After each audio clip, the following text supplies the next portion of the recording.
சீதாராம். வணக்கம். இன்னைக்கு தத்தாத்திரேய யது மகாராஜனுக்கு 20வது குருவை பற்றி சொல்கிறேன். விட்டுல் பூச்சியை பற்றி சொல்கிறேன்.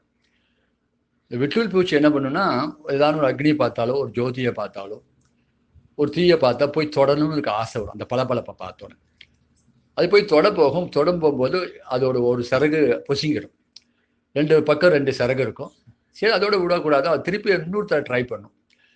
ட்ரை பண்ணும்போது இன்னொரு பக்கம் சிறகும் பொசுங்கி போயிடும். பொசுங்க அப்புறம் அது உணராது. திருப்பி போய் அந்த அக்னியை தொட போகும், அந்த தீயை தொட போகும், அந்த ஜோதியை.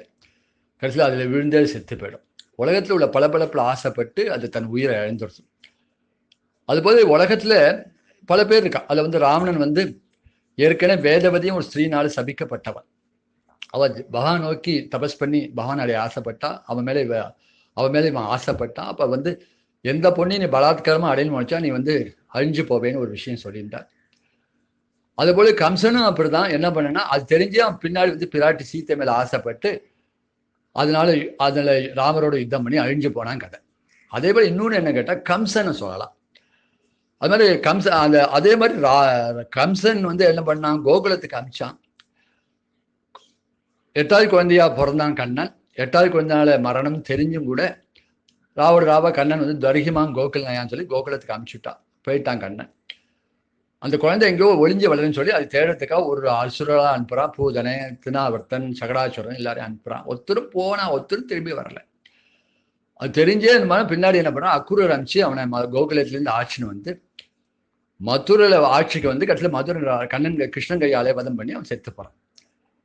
இன்னொன்று என்ன சொன்னா, ஆஞ்சநேயர் ராமரை பத்தி பெருமையை சொல்றார். ஏற்கனவே இவன் கைலாசத்துக்கு போகும்போது பார்வதி பரமேஸ்வரால பார்க்க போனான், சிவனை பார்க்க போனான். பார்க்கும்போது அன்னைக்கு நந்திகேஸ்வரோ தடுத்தார். இவனை அடிச்சு குரங்கேன்னு நந்திகேஸ்வரர் திட்டினானா. என்னை குரங்கேன்னு நான் திட்டுறேன், அவனுக்கு குரங்குனாலே உனக்கு ஆபத்து வரும்னு சொன்னான். அதுபோல பின்னாடி சுந்தராண்டில் ஆஞ்சநேயன் தூது போகும்போது ராமரோட பெருமையை சொல்ற, சர்வாலோகான் சுசமர்த்திய சபூதான் சராச்சரா புனரேவ ததா சிருஷ்டம் சக்தோ ராம மகாயஷகான்னு சொல்லி ராமர் சாதாரண மனுஷன் இடப்படாது. ராமர் உலகத்தை சிருஷ்டி பண்ணுவார், ரட்சிப்பார், உலகத்தை அழிப்பார். உலகத்தை அழிச்சு திருப்பி சிருஷ்டி பண்ணக்கூடிய தன்மையுடையவர், அந்த பிற்பட்ட பரம்பொருள் அவர் அப்படின்னு சொல்றான். சொல்லி அவனுக்கு புத்தி ஏறலை. கடைசியில் ராமரோட யுத்தம் பண்ணி கடைசியில் சீத்தை மேல உள்ள ஆசைனால யுத்தம் பண்ணி அழிஞ்சு போனா கதை. விட்டுல் பூச்சி கதை தான் இந்த ராவணன் கதை, கம்சன் கதை. அது போல உலகத்தில் உள்ள பொருள் ஆசைப்பட்டா நம்ம ஒரு நாளைக்கு அதுக்கே அடிமையாகி நம்ம மனசு நிம்மதியாக போகக்கூடிய விஷயத்தான் விட்டில் பூச்சிலேருந்து நம்ம தெரிஞ்சுக்க வேண்டிய விஷயம். உலக ஜனங்கள் வேணா உலக பொருளை கண்டு ஆசைப்படுவா. ஆனா ஆழ்வார்கள் போடுவா பெருமாளை கண்டு, பரஞ்சோதியா இருக்கிற பெருமாளை கண்டு ஆசைப்படுவார். அப்படிதான் குலேஷாழ்வா ஒரு சமயம் திருமலை ஸ்ரீனிவாசன்கிட்ட போனார். திருமலை போனோன்னா இந்த சப்தகிரியை பார்த்தோன்னா இந்த 7 மலையும் பிரதட்சம் பண்ணி பெருமாளை பார்க்கணும் ஒரு ஆசை ஏற்பட்டது. ஆனா அங்க பார்க்கும்போது பறவை அந்த மலையை வட்டம் அடிச்சு அந்த புஷ்கரில் உட்கார்ந்துதான். அது அப்போ பார்த்தோன்னே நினச்சா, ஆக அந்த மனுஷனா பிறக்க தோண்டுதான், மனுஷனா இருக்க தோண்டு இந்த 7 மலை சித்தி வரத்துக்கு நான் ரொம்ப யோஜனை பண்ணேன். முடியுமா உடம்பு சிரமப்படுமான்னு யோசிச்சேன். அந்த பறவை சர்வசாதாரணமா அது வட்டம் அடிச்சுன்னு உட்காருது. அதனால பறவையா பிறந்துட்டா கூட நன்னா இருக்குமே. திருமலையில் ஒரு பறவையா பிறந்தா தேவையில்லை. ஊனேறு செல்வத்து உடைபெருவி யான் வேண்டேன் ஆனேறு வண்டான் அடிமை திறமல்லால் கூனேறு சங்கமெடுத்தான் தன் வேங்கடத்து கோனேறி வாழும் குறுகாய் பிறப்பேன். அந்த சுவாமி புஷ்கரணியில் ஒரு பறவையா பிறந்துட்டா தேவையில்லான்னு நினைச்சாராம். அப்புறம் திடீர்னு புஷ்கரணியை பார்த்தா, சுவாமி புஷ்கரணி பார்த்தா ஒரு மீன் துள்ளி விளையாடுற பார்த்தேன்.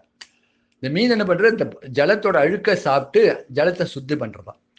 அப்ப நினைக்கிறான், பறவை காட்டுல மீன் கைங்கரியம் பண்றது. அங்க கோவிந்தா கோவிந்தான் ஸ்நானம் பண்றாளுக்கு சுத்தமான தீர்த்தத்தை அமைச்சு தர்றது அழுக்க சாப்பிட்டு.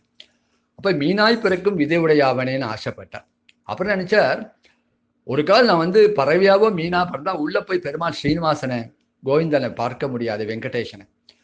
அப்போ உள்ள போய் பெருமாள் கிட்டக்கு போய் பார்க்கணும்னு ஆசைப்படுறான். பாச ஆள்பட்டு அங்க பிரியேரு சடையனும் பிரம்மனும் இந்திரன் பிரம்மன் சிவன் எல்லாரும் கீழே நிற்கிறாளாம்.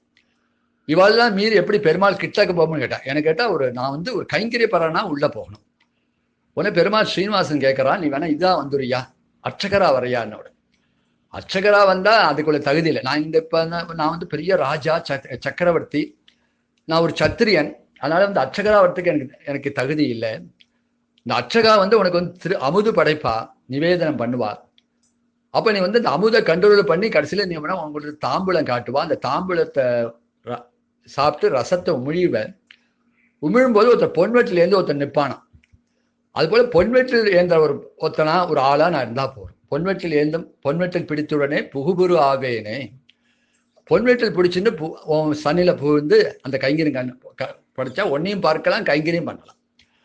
அப்ப அப்ப நினைச்சாரா மனுஷனுக்கு ஸ்திர புத்தி இருக்கா, நாளைக்கு ஒரு கஷ்டதேசம் வந்தா அந்த பொன்வெற்றில வித்துலான்னு தோணும், அடமானம் வச்சலான்னு தோணும். அது வேண்டாம். அப்புறம் பெருமாள் பார்த்தா நிறமாலை போட்டிருக்கார். பாதாதி கேசம் சிரஸ்லேன்னு பார்த்தா ஒரு நீண்ட ஒரு மாலை போட்டிருக்கார். ஓஹோ, ஒரு புஷ்பமா பார்த்தா பெருமாள் திருமேனிலே போய் இருக்கலாமேன்னு ஆசைப்பட்டாராம். செண்பக மலரா பிறக்கணும்னு ஆசைப்பட்டார். செண்பக மலரா பிறந்தா விட காலம்பர மலர் புஷ்பம் காலம்பர மலரும், சாயந்தரம் வாடி போயிடும். உடனே அதை நிர்மாலின்னு சொல்லிட்டு வெளியில தூக்கி போட்டுருவான். இப்போ புஷ்பத்துக்கு ஒரு நாள் தான் வாழ்க்கை. ஆனா புஷ்பமா பிறந்தா பெருமாளோட ஒரு நாள் தான் இருக்க முடியும் அப்படின்னு நினைச்சாராம். சரி வேண்டாம், பெருமாள் விட்டு பிரியாம இருக்குன்னா இந்த மலையில ஏதாவது ஒரு பாறாங்காலா கிடக்கிறேன், தம்பகமாய் கிடக்கும் தவமுடையாவேன். பாறையா இருந்தா கூட இந்த பாறை எவனா பேத்துன்னு போயிட்டான், நம்ம ஒரு சிற்பி நான் ஏதாவது சிற்பம் பண்றேன்னு கொண்டு போயிட்டான் அப்படின்னா அதுல ஒரு கவலை வந்துதான். அதெல்லாம் போட்டோம். பெருமாளை பார்க்க இப்பெல்லாம் நம்ம பாதையில போறோம். அந்த காலத்துல பாதை கிடையாது. அந்த கீழ் திருப்பதிலே மேற்ப அந்த காட்டுல தான் நடந்து போவான். அவ போற பாதையா இருந்தா அந்த பக்தாலாம் கோவிந்தா கோவிந்தா கோவிந்தான்னு போகும்போது அவ பாதுதூளி எனக்கு கிடைக்குமே ஆசைப்பட்டு நெறியாய் கிடக்கும் நிலைவுடையாவேனே அப்படின்னு இந்த விஷயத்த சொல்றாருங்க. பாதையா அப்ப கூட நினைச்சார் பாதையா இருந்துடலாம், நாளைக்கே புது பாதையை அமைச்சு இது ரொம்ப ரொம்ப தூரம் இருக்கு, லாங்கா இருக்கு, இதை ஷார்ட்டா போறதுக்கு ஏதாவது பாதை கிடைக்குமான்னு சொல்லி அந்த பாதையை மாத்திட்டா அந்த பாக்கியம் இழந்து விடுவேன்னு சொல்லி அதுவும் வேண்டாம் நினைச்சாராம். சரி, ஒரு தீர்த்தமா ஒரு பெரிய நதியா திருமலையில பாபநாசினி மாதிரி பிரவாகிச்சலாமேன்னு பார்த்தாராம். நதியா அந்த கூட நதி கூட கோடலை வத்தி போயிடுமேன்னு தோணித்தார். அப்ப எந்த பிறவி பிறந்தாலும் ஏதோ திருமலை விட்டு ஸ்ரீனிவாசன் வெங்கடேஷனை விட்டு பிரியக்கூடிய நிலைமை இருக்கேன்னு சொல்லி கடைசியில் என்ன பட்டான், அவரோடய இருக்கணும், அவர் விட்டு பிரியாம இருக்கணும். ஆக கடைசி பாச சொல்ல செடியாய் வல்வனை தீக்கும் திருமாலே நெடியானே வேங்கடவா நின் கோயிலின் வாசன் அடியாரும் வானரும் அறம்பெரும் கிடந்தங்கும் படியாய் கிடந்து உன் பவளவாய் காண்பேன்னு சொல்லலாம். செடியாய வல்வினைகள் புதர் போல மண்டி இருக்க நம்மளோட பாபங்கள் எப்ப நம்ம பெருமாளோட மலையில கால் வச்சோமோ அப்பயே அந்த பாபம்லாம் பொசுங்கி போயிடும். நாராயணத்திரின்னு அந்த மலையில கால் நந்து எப்போதுமே பாபத்தை பொசுக்கக்கூடிய நம்ம சுத்தமாக்கி தன்னோட தரிசனத்தை கொடுக்கறானாம். அங்க படியாய் கிடந்தான். பெருமாளுக்கு முன்னாடி உள்ள படி இருக்கு இல்லையா, படியா இருந்துட்டா நான் உன்னை பார்க்கலாம்னு சொல்றாராம். படியா இருந்தா எப்படி நீ பார்க்க முடியும்? அப்ப சொல்றாராம், பார்க்கும்படியா பண்ணுன்னு பெருமாளை கேட்கிறாராம். படி பார்க்காதுதான், ஆனா நீ கிருஷ்ணாவதாரத்துக்கு அவதாரம் பண்ணும்போது கை வலங்கு கால் வலங்கெல்லாம் தானா இற்று விழுந்தது தேவி யசோதைக்கு. அந்த ஜெயில் கதவு தானா திறந்தது, பூட்டு தானா உடைஞ்சது, எல்லாம் ஏங்காத பொருள்லாம் கூட ஏங்கித்தேன். அது போல உன் பார்வைப்பட்டா அந்த கல்லு கூட பார்க்கும்பா அப்படின்னு சொன்னாராம். சரி, கல்லு பார்க்கும், ஆனா நீ என்னோட முழு உருவத்தை பார்க்க முடியாது. பாதாதி கேசம் பார்க்கணும் இல்லையா, பாதத்தை பார்க்கணும், முழங்கால பார்க்கணும், திவ்ய பீதாம்பரத்தை பார்க்கணும், அந்த ஆளில போல அந்த இடுப்பை பார்க்கணும், பத்மநாபத்தை பார்க்கணும், அந்த அகலிலே இறைமன்று அலைமேல் மங்கை உரைக்கூடிய மார்பை பார்க்கணும், தீர்க்கமான புஜங்களை பார்க்கணும், ஆஜானுபாவன கையை பார்க்கணும், கழுத்துல அழகான வானமாலை சோபிதமா அதை பார்க்கணும், கழுத்து அழகா சங்க போல அந்த கழுத்தை பார்க்கணும், பிரசன்ன முகாரவிந்தத்தை பார்க்கணும், பவளம் போன்ற உதட்டை பார்க்கணும், முத்து போல பல்வரிசை பார்க்கணும், மந்தாச வதனத்தை பார்க்கணும், குழகின்ற கன்னத்தை பார்க்கணும், எழுப்பான மூக்கை பார்க்கணும், கண்ணாடி போன்ற அந்த கன்னத்தை பார்க்கணும், தாமரை போன்ற அந்த மலர்ந்த கண்களை பார்க்கணும், காதல் அசிந்தாடும் குண்டலங்களை பார்க்கணும், விஷாலமான நெற்றியை பார்க்கணும், அதுல கஸ்தூரி திலகத்தை பார்க்கணும், குடியில குந்தலமா சுருட்ட கேசத்தை பார்க்கணும், அதுக்கு மேல திவ்ய மகுடத்தை பார்க்கணும், உருண்டு திண்ட பின்னம் புஜத்தை பார்க்கணும், எடுப்பான முதுகை பார்க்கணும், அழகான பின்னங்கால பார்க்கணும். இதெல்லாம் பார்க்கறது அணிவிக்கிறதுக்கு ஒன்ன மாதிரி ஆழ்வார் தானே அணிவிக்க முடியும். படியா கிடைக்கிறேன்னு சொன்ன அப்படி இல்லை. மற்ற பக்தாலாம் பார்க்கும்போது அவளை பார்த்து நீ புன்முறல் பூப்ப அந்த பவள உதர் பார்த்தாலே போதும். பக்தால நீ கொண்டாடுற அழகு, பக்தால அங்கீகரிச்சு அவளை மதிச்சு சிரிச்ச முகத்தோட வரவேற்பியா அந்த புன்முருளை பார்த்தா போறோம், பவளவாய் காண்பேனே. அப்புறம் கூட நினைச்சாலும் அதுல கூட ஒரு பிறவி இருக்குன்னு அவருக்கு பிரிவு இருக்குன்னு தோணித்தான். என்ன பிரிவு அப்படின்னு கேட்டா, இதோ இவரோ தனபிரமம், பணக்கார சுவாமி இவர் நாளைக்கு நாளைக்கு பணக்கார பெருமாளுக்கு மேலே இந்த கல்படி இருக்க அழகு இல்லை, இதுக்கு தங்கத்தினால ஒரு கவச்சம் போட்டுறேன், இல்லாட்ட வெயிரத்தினால இழைச்சுறேன்னு சொல்லிட்டா பார்க்க முடியாம போயிடும். அது ஒரு கவச்சம் போட்டு தடுப்பை போட்டு என்னை பார்க்க விடாம செஞ்சிருவா.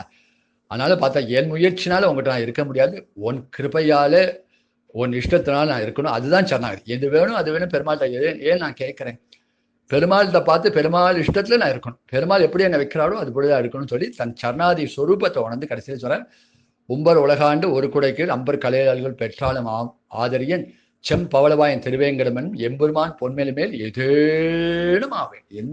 ஏதோ ஒரு பிறவி கொடு, எந்த பிறவியை கொடுத்தாலும் உன்னை நினைக்கக்கூடிய பிறவியா கொடு, உன்னை விட்டு பிரியாம இருக்க திருப்பதி திருமலை ஸ்ரீனிவாசனை விட்டு பிரியாமல் இருக்கிற பிறவியை கொடுன்னு கடைசியில் பிரார்த்தனை பண்ணுறாராம்.